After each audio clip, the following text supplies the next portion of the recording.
Ma'am, please step out of the vehicle now. I pulled you over because you're already acting suspicious. Officer, I'm on my way home from a legal conference and I haven't done anything illegal. I don't care. You're refusing to comply. Get out before I bust your ass. Officer, you're making a serious mistake. I'm an attorney in civil rights. Yeah, sure. People like you lie about their jobs all the time when they're in trouble. Officer Brad Kramer had built his entire 14-year career on one simple assumption. People would always fold. They would get nervous, stumble over their words, hand over whatever documents he demanded, and comply with every order, even the ones he had no legal authority to give. It was a pattern he relied on so heavily that it had become instinct. Pull over a black driver on a quiet stretch of highway, invent a minor equipment violation, escalate the moment they asked a reasonable question, and hope intimidation carried the rest of the interaction. For years, nobody challenged him. Nobody had the knowledge, confidence, or evidence to push back.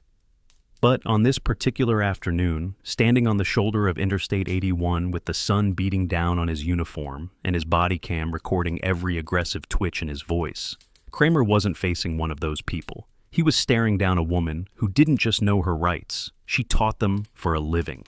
Her name was Dr. Ayanna Reed, a 42-year-old constitutional law professor and civil rights attorney whose work had been cited in federal court opinions and academic journals. She had spent more than a decade exposing Fourth Amendment violations, training young lawyers, and arguing cases involving unlawful searches, fabricated probable cause, and discriminatory policing practices. She was respected, sharp, and methodical, someone who had turned police misconduct into a field of expertise. And she wasn't the slightest bit intimidated by a white patrol officer barking half-legal threats at her window. Her drive home from a Philadelphia conference had been peaceful. She'd just delivered a talk on systemic abuses in traffic enforcement and the statistical patterns that exposed racial disparities in routine stops.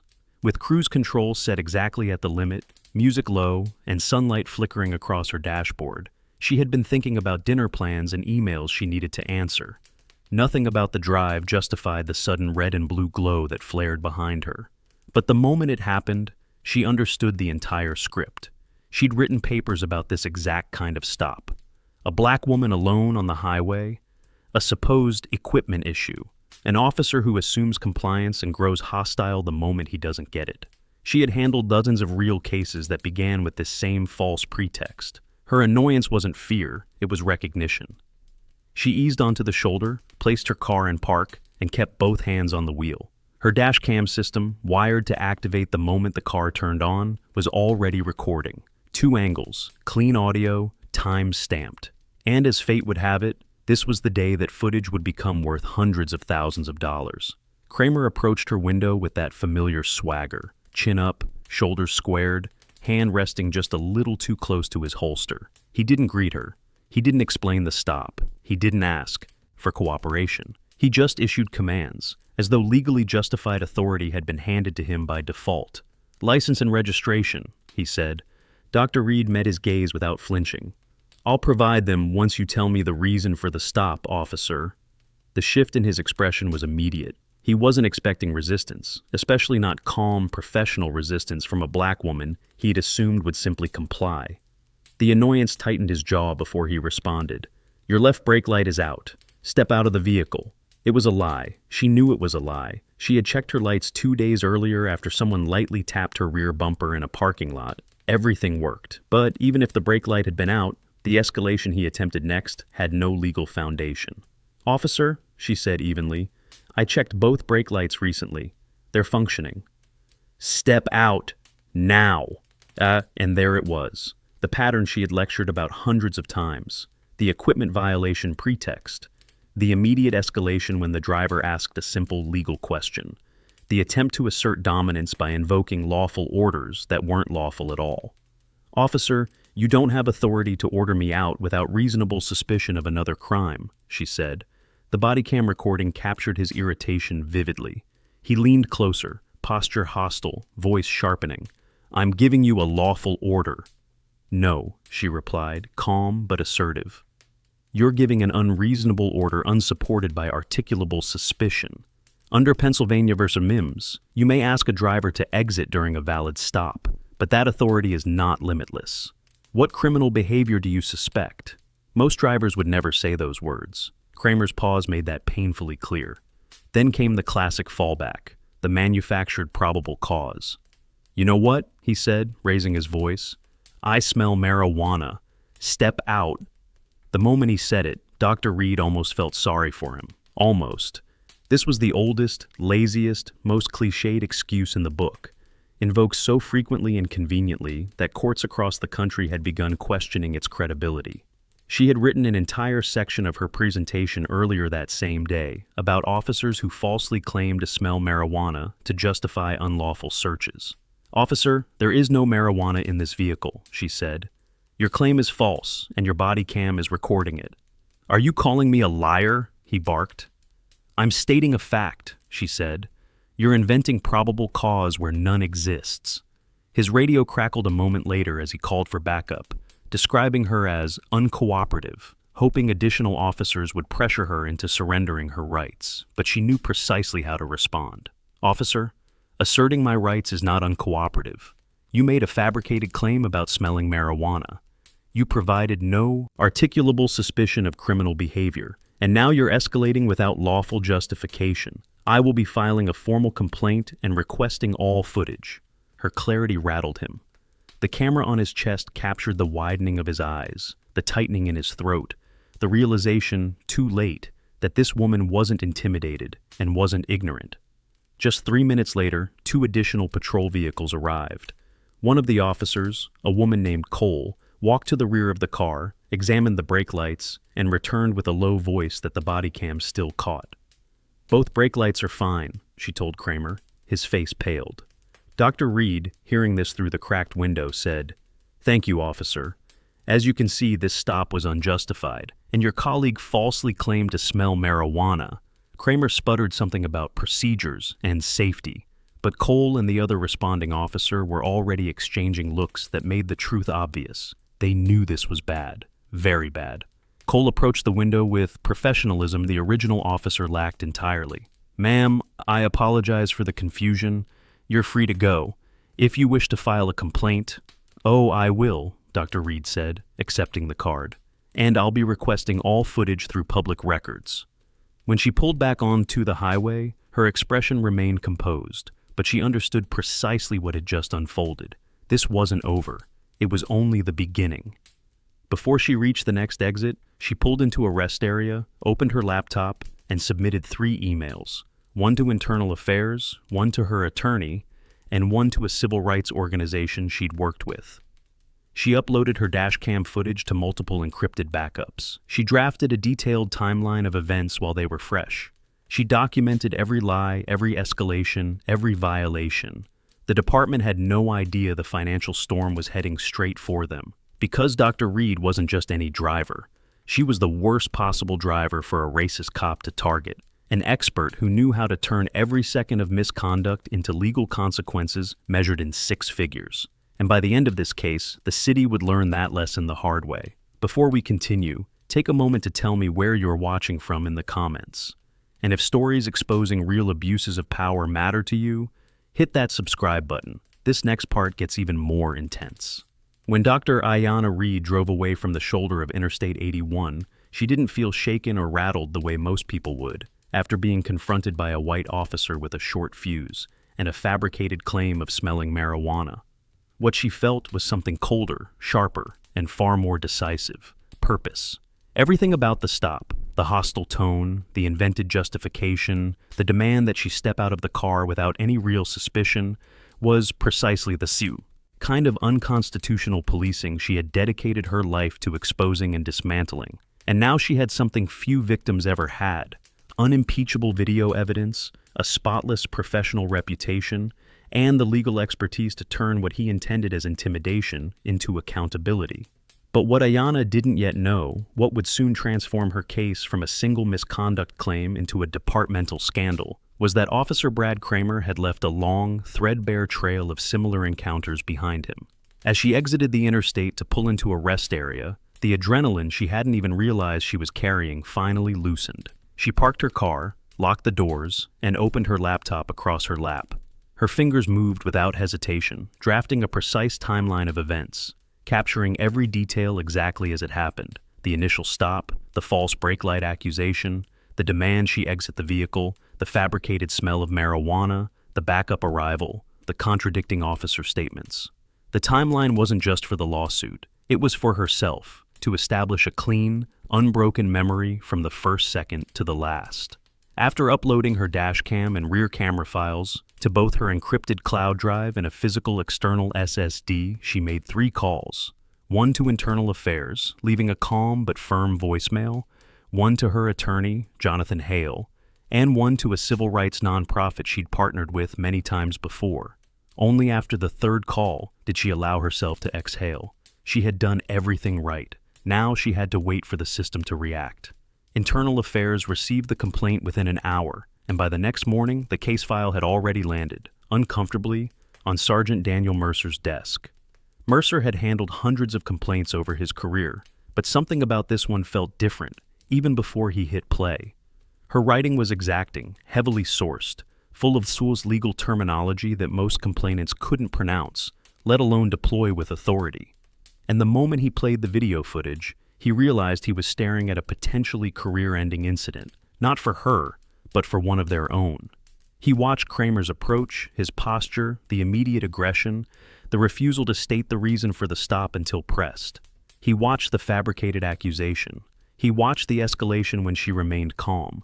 He watched the backup arrival. He watched Officer Cole's clear confirmation that the brake lights were functioning. He watched the absence, the absolute absence of any visible or audible evidence of marijuana. Then he watched Kramer's report, submitted only hours later, and almost laughed from disbelief. It didn't match the footage at all. In fact, it contradicted nearly every element of what the camera showed. This wasn't a misunderstanding. It was misconduct, blatant, documented, and indefensible. But Mercer also knew something else. Whenever IA investigated an officer for racial profiling or Fourth Amendment violations, the department's leadership got nervous. Cases like these never stayed small. They metastasized. They brought reporters, watchdog groups, activists, legal scholars. And Ayanna's profession, constitutional law professor, added a layer of danger that couldn't be ignored. Someone like her wouldn't settle quietly, and she wouldn't miss a single procedural misstep. He sent his preliminary notes to the captain with an attachment labeled urgent. The captain responded with a single line: "We need to tread carefully." Meanwhile, Ayanna returned to her routine, teaching, advising students, preparing for a panel discussion on the erosion of civil liberties in traffic enforcement. Yet, a current of focus and momentum carried beneath her calm surface. She had been on the receiving end of discriminatory policing before. Every black academic, professional, or attorney she knew had. But she had never been targeted so brazenly, so openly, and with such confidence that she would simply comply and disappear. That assumption was going to cost the department dearly. Her attorney, Hale, scheduled a meeting at his office to review the footage in person. As they sat in the dim light of his conference room, the video played from beginning to end without interruption. Not a word passed between them until it concluded. Finally, Hale leaned back and said, "This is one of the cleanest cases I've ever seen." Ayanna folded her hands in her lap. "He didn't think I'd fight back." "Oh, you're going to fight back," Hale replied, "and they're going to lose." They reviewed the timelines, the officer statements, the discrepancies, and the audible hostility in Kramer's tone. They examined the statistical data Hale had quietly pulled. Kramer's history of traffic stops, racial breakdowns, lengths of detentions, search rates. It didn't take long to identify a pattern that mirrored Ayanna's experience almost exactly. "This is what we call a structural vulnerability," Hale said. "When one officer's misconduct is so consistent that a good attorney can turn it into evidence of institutional failure." Ayanna nodded. "We can use that," he smiled. "Oh, we will. But there's a step before that." "Discovery?" she asked knowingly. "Exactly. And the moment they realize what we're looking for, they'll panic." Back at the station, panic was already forming like storm clouds behind closed doors. Kramer had been called into his supervisor's office for the first of many questioning sessions.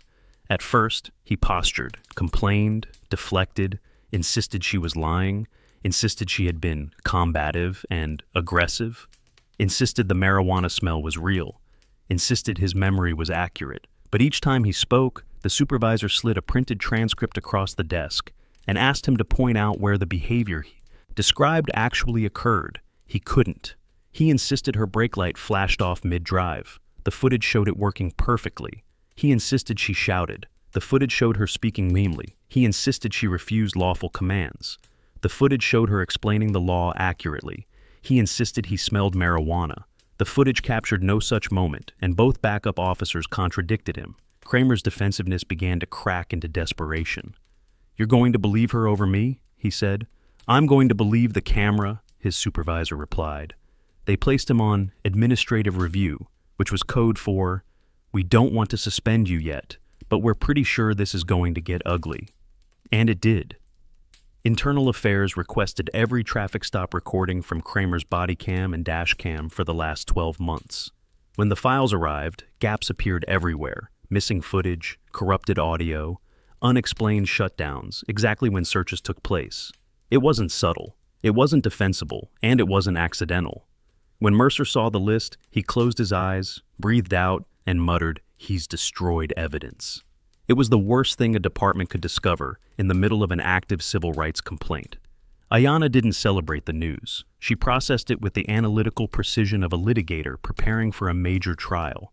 The more evidence of misconduct they uncovered, the more leverage she held, and the more the city would eventually owe her. She didn't want a token payout. She wanted something that would sting enough to force reform. Her lawsuit was formally filed 2 weeks later. Reed v. Atlantic State Patrol demanded compensatory damages, punitive damages, attorney fees, and injunctive relief requiring the department to implement new oversight measures. The claim cited racial profiling, illegal detention, fabricated probable cause, retaliatory escalation, and failure of supervision. The department's legal counsel reviewed the complaint and realized instantly that this wasn't the kind of plaintiff you could bully or outmaneuver. She knew exactly what to request in discovery. She knew which failures to highlight. She knew how to prove race-based enforcement patterns, and she had an airtight video that required no embellishment. The city held a crisis meeting. The police union demanded the department defend Kramer. The department insisted they couldn't. The union accused the department of abandoning officers. The department accused the union of protecting someone indefensible. Legal counsel warned that if this reached trial, the verdict could exceed $3 million once punitive damages were included. Then they learned that Ayanna had been invited to speak on a nationally broadcasted panel about traffic stop abuses and racial profiling, and her case would be referenced. That was the moment the city realized how bad this really was. Kramer, meanwhile, spiraled. He insisted everything was exaggerated. He insisted the professor lady was blowing things out of proportion. He insisted he wasn't racist. He insisted IA was biased. He insisted everything he did felt right at the time. But even the union rep couldn't save him, because the truth was simple. Kramer had spent years targeting black drivers, escalating stops unnecessarily, conducting illegal searches, and falsifying reports. And he had gotten away with it only because nobody before Ayanna had the tools to expose him. She did. And the department feared what would happen when discovery revealed everything he had done. Ayanna continued her work, her lectures, her writing. She didn't gloat about the lawsuit.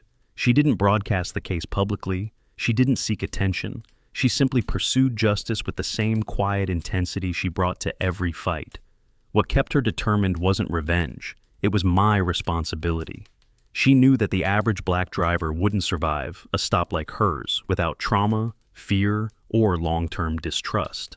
She knew that thousands of people endured what she endured, except without cameras, without legal training, without witnesses, without leverage. She wasn't fighting just for herself. She was building a case template for everyone else, and she knew she was getting close to the moment when the department would break, close to the moment the city would realize settling was cheaper than losing, close to the moment Kramer's career would crumble beneath the weight of the truth. But the break hadn't happened yet. There were still several revelations ahead, several discoveries that would escalate the stakes even higher, before the city finally accepted that fighting her was hopeless. And when the collapse came, it would be sudden, decisive, and expensive. If you're still following this story, tell me where you're watching from. These battles matter, and your support for these stories makes all the difference. And if you're not subscribed yet, now's the perfect time, because the hammer is about to drop harder than anyone in that department expects.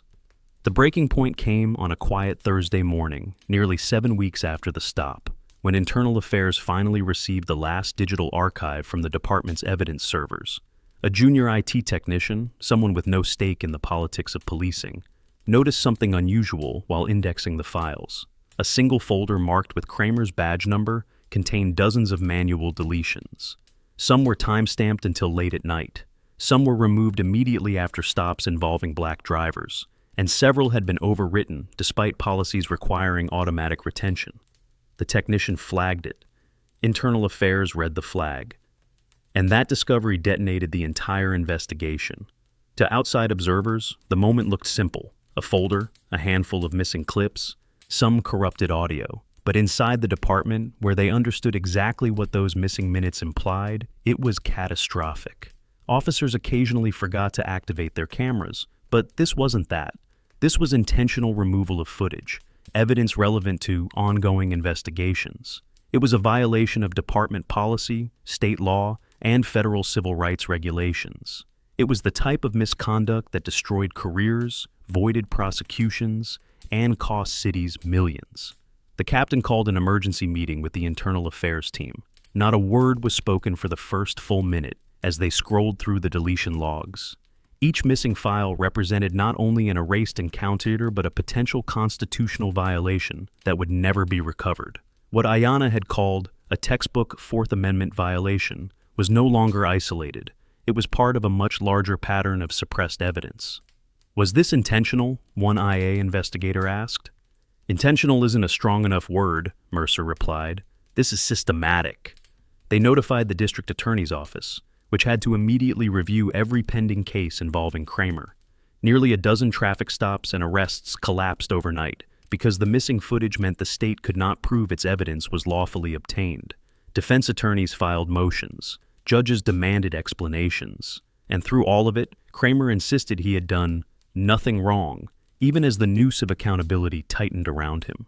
The department placed him on unpaid suspension while the investigation expanded. The union raged, demanded his reinstatement, and accused the department of caving to political pressure. But no amount of bluster could erase the simple reality. He had been caught lying, fabricating probable cause, escalating without justification, and deleting evidence. And Ayanna's case was the spark that exposed it all. While the department scrambled internally, Ayanna and her attorney prepared for the next phase: discovery.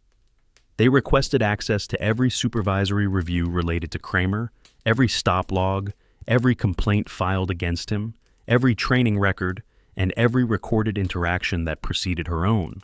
They also requested data analytics for stop demographics across the department.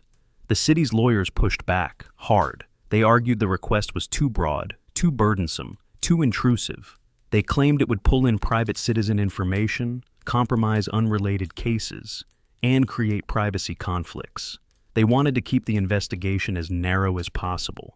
But Ayanna's attorney anticipated every objection.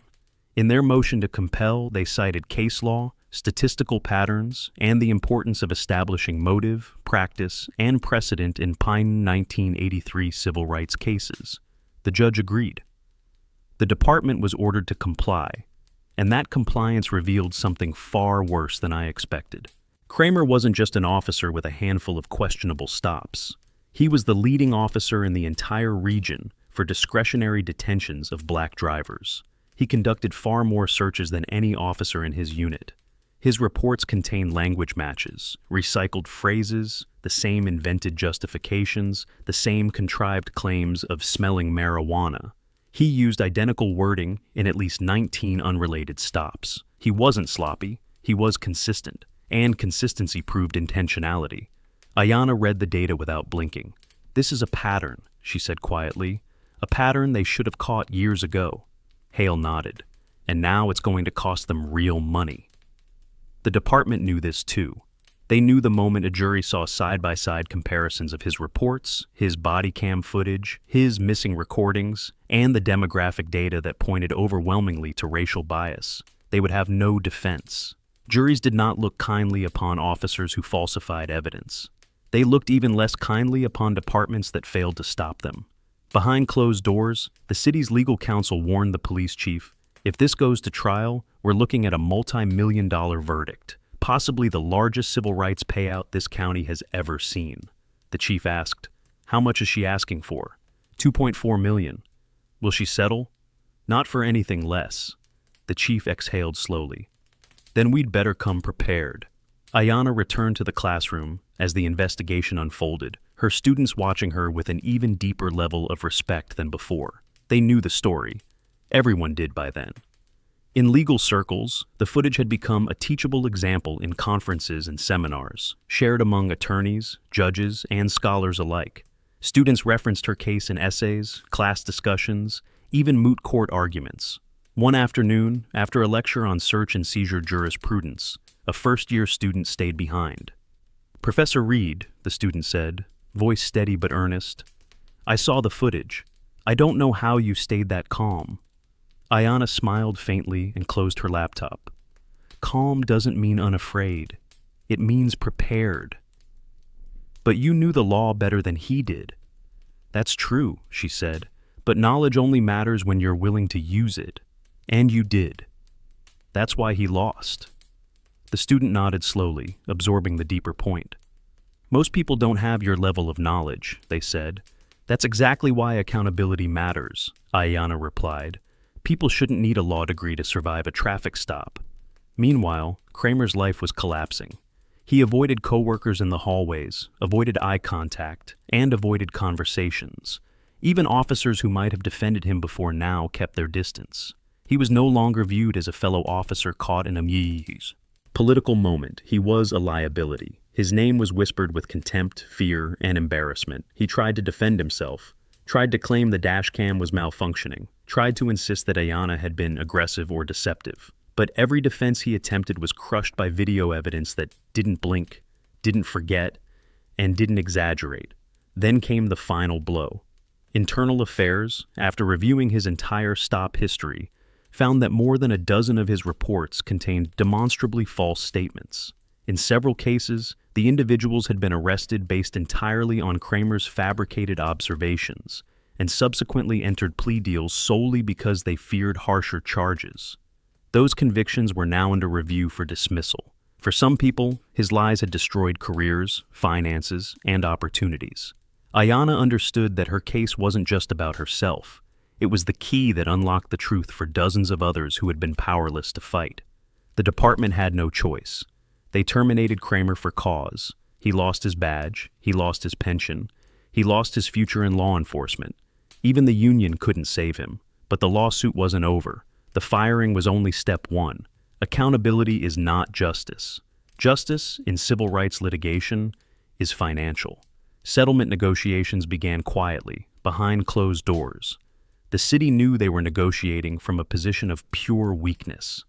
They had irrefutable body cam evidence, contradictory officer statements, a proven pattern of racial bias, evidence of deleted footage, a plaintiff who could explain constitutional violations more clearly than their own lawyers.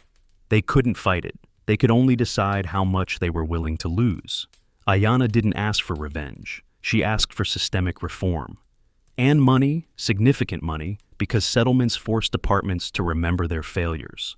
After 2 months of negotiation, the city finally conceded. Dr. Ayanna Reed would receive a settlement of $2.7 million. The agreement also required mandatory racial bias training, quarterly audits of traffic stops, review of dash cam, body cam activation, compliance creation of an independent oversight committee, disciplinary tracking for high-risk officers. Ayanna donated half her settlement to civil rights groups that fought for drivers who never had the chance to record their stops.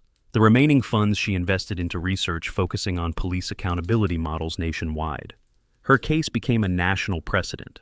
Kramer, now unemployed and unemployable in any law enforcement agency, moved out of state.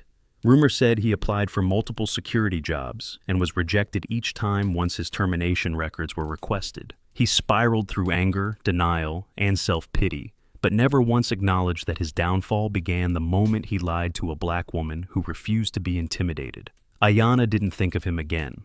Her focus remained on the wider impact: reforms passed, bad cases overturned, new policies implemented. Her lectures gained depth and urgency as she used her own experience as a cautionary tale, not of fear, but of strength.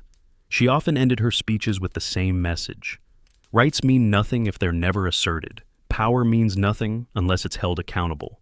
As this chapter of her life closed, her story reached millions through academic circles, legal communities, civil rights networks, and the growing community of people who refuse to be silent about unjust policing. Her footage, cold, simple, undeniable, became one of the most effective training tools in the nation.